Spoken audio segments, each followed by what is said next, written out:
Hola, ¿qué tal? ¿Cómo están muchachos de Cálculo 1? Bienvenidos a nuestro primer video del tema la derivada. Como herramienta fundamental del cálculo, la derivada puede interpretarse como una razón de cambio instantánea. Ojo ingenieros, ¿qué significa razón de cambio instantánea? En matemáticas, esta es una interpretación que se aplica a la física, o también se puede entender a la derivada como la pendiente de la recta tangente. Esta es una interpretación geométrica. En ambos casos, las interpretaciones geométrica y física están vinculadas a un límite. Es decir, la derivada se puede calcular con un límite. Ahora, ¿de dónde sale el límite? ¿Y por qué es ese límite? Bueno, eso lo vamos a ver en el siguiente video, ¿no? Sigamos viendo. Observe la pantalla y va a ver que aparece un gráfico de una función f, que es la curva roja, y dos puntos, x0, f de x0, punto rojo, y x0 más h, f de x0 más h, que es el punto azul. Trazamos una línea imaginaria, que es la recta secante, que pasa por los dos puntos, y observamos lo siguiente. Por teoría de la semana número 2, en donde vimos la razón de cambio promedio, debemos recordar que la razón de cambio promedio es la variación de y sobre la variación de x. Esta razón de cambio promedio es de la curva roja. La línea ploma que aparece ahí es solo una referencia. ¿Ok? Lo que interesa es el estudio de la curva roja. Bueno, entonces esta variación de y es la resta de las i's. En este caso, las imágenes f de x0 más h menos f de x0. Y también la resta de las x, que va en el denominador, en este caso x0 más h y x0. ¿Qué es lo que aparece en pantalla? Mira, ahí está, ¿ok? Bien, esa resta de y y esa resta de x, o las variaciones como hemos puesto, nos hace recordar un poco a lo que era la pendiente de una recta, justamente la recta ploma que aparece en pantalla. Y esa pendiente la podíamos visualizar gráficamente con un triangulito, ¿recuerdan ustedes? Es más, contábamos cuadrados y podíamos ver las variaciones de x y de y. Ahora, ¿qué sucede ya en esta imagen? Si ustedes observan, ya, en el denominador ya efectué la resta. Si quieres retrocedes el video y te vas a dar cuenta que restando te va a dar h. Sigo con la razón de cambio promedio. Pero lo que voy a hacer ahora es lo siguiente. Observa que ese punto azul voy a acercarlo un poco más al punto rojo. Mira la animación. ¿Te das cuenta? Entonces, cuando acerco ese punto azul al punto rojo, también las coordenadas se mueven. ¿Ok? Y acá, ¿qué sucede? Nuevamente puedo ver a la recta secante, que pasa por los dos puntos, y también la pendiente, que se observa en el triángulo verde. Un poco más pequeño que el anterior. Pero ahora vamos a seguir manejando esta idea, que el punto azul se acerque al punto rojo.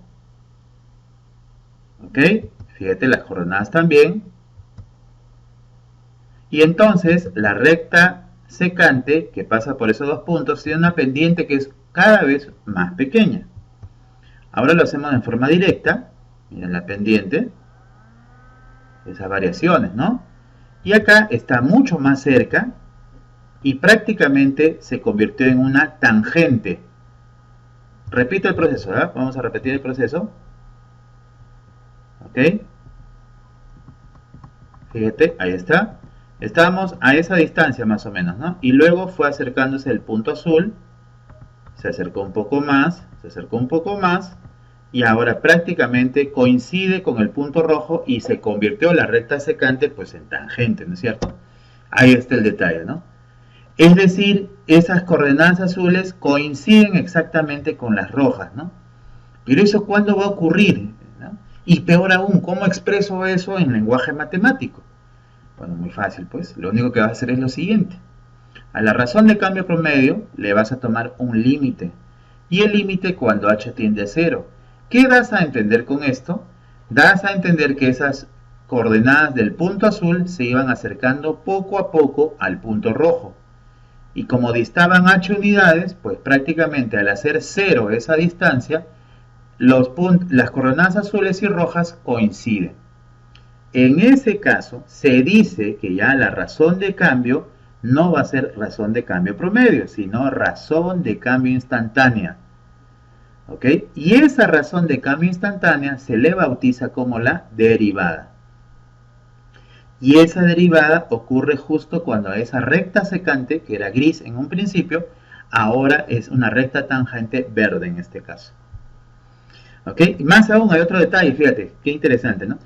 Además de esto, sucede que la pendiente de esta recta verde, que es tangente, se puede calcular con el mismo límite. Entonces, si tú calculas ese límite, ya es la derivada de f en el punto x0, y esa derivada, que es el límite, también coincide con la pendiente de la tangente. ¿Ok? Entonces, la pendiente de la tangente es igual a la derivada. Bueno, conclusiones. La derivada de una función f en un punto x0 se calcula con el siguiente límite. Eso lo hemos visto en nuestro primer cuadrito. ¿Ok? Ya, pero eso es en el punto x sub 0. Ahora, ¿qué sucede? En general, para cualquier punto x, en vez de x0 ponemos cualquier valor de x, se tiene el siguiente límite y la derivada. A esta derivada se le llama razón de cambio instantánea en cualquier valor de x. Pero, para hacerlo más práctico, también se le conoce como función derivada de f o también derivada de f.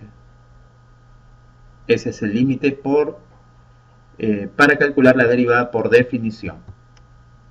Y finalmente hay que recordar que en el punto de tangencia, la pendiente de esa tangente es la derivada de x0. ¿Cómo es esto? A ver, otra vez. Esto es importante tenerlo en cuenta, ¿no? Vamos a ver. Recordamos aquí con esta imagen. Ya, a ver, el toque. ¿Cómo se recuerda esto? Fíjate, tienes ahí un plano cartesiano, tienes la curva f y tienes un punto x0.